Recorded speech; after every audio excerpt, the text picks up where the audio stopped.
चंद्रपूर लोकसभेचा पेच अद्याप देखील कायमच आहे। विजय वडेट्टीवार लोकसभा लढण्यास फारसे इच्छुक नाहीत, तर वडेट्टीवार हे आपली मुलगी शिवानी यांच्यासाठी आग्रही आहेत।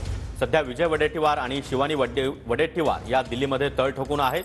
दरम्यान आज काँग्रेस चंद्रपूर लोकसभेच्या उमेदवारीवर निर्णय घेणार असल्याचं कळतंय।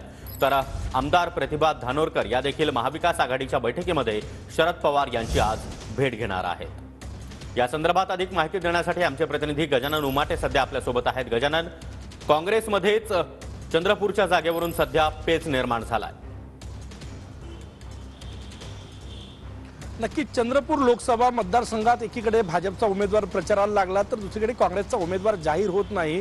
हायकमांडनं विरोधी पक्षांचे विजय वडेट्टीवार यांना निवडणूक लढण्यास सांगितलेलं आहे, परंतु ते मुलगी शिवानी वडेट्टीवार यांच्यासाठी आग्रही आहे। शिवानी वडेट्टीवार गेले 6 ते 7 वर्ष त्या मतदारसंघामध्ये गावोगाव फिरतायत, म्हणून तिचा अधिकार पहिला आहे असं ते म्हणतात आणि त्यामुळे शिवानी वडेट्टीवार यांना लोकसभेची उमेदवारी मिळावी म्हणून त्यांचा हायकमांडकडे आग्रह आहे। त्याच्यात विरोधी पक्ष नेते आणि ओबीसी नेता म्हणून इतर मतदारसंघात मी प्रचाराला मोकळा राहीन अशी भूमिका विजय वडेट्टीवार यांनी हायकमांडकडे मांडलेली आहे। दुसरीकडे प्रतिभा धानोरकर हा यांचा आग्रह आहे की चंद्रपूरची लोकसभा जी आहे ती त्यांना मिळावी। त्यांनी हायकमांडची सुद्धा भेट घेतली आणि आता शरद पवार यांच्या सुद्धा भेटीला गेलेले आहेत की शरद पवारांनी जसं बाळू धानोरकर यांच्या उमेदवारीसाठी शरद पवारांनी प्रयत्न केले होते त्याच प्रकारे आताही प्रयत्न करावे अशी त्यांची इच्छा आहे। परंतु आज हायकमांड काय निर्णय घेतं याकडे लक्ष लागलेलं आहे। विजय वडेट्टीवार फारसे इच्छुक नाही, मुलीसाठी आग्रही आहे। मुलगी गेल्या काही दिवसांपासून त्या मतदारसंघात सक्रिय आहे, त्यामुळे आज जो निर्णय आहे तो वडेट्टीवार फॅमिलीत नक्कीच गजानन, त्यामुळे काँग्रेसमधील चंद्रपूरच्या जागेवरील हा पेच सुटणार का हे पाहणं महत्त्वाचं असणार आहे। धन्यवाद या सविस्तर माहितीसाठी।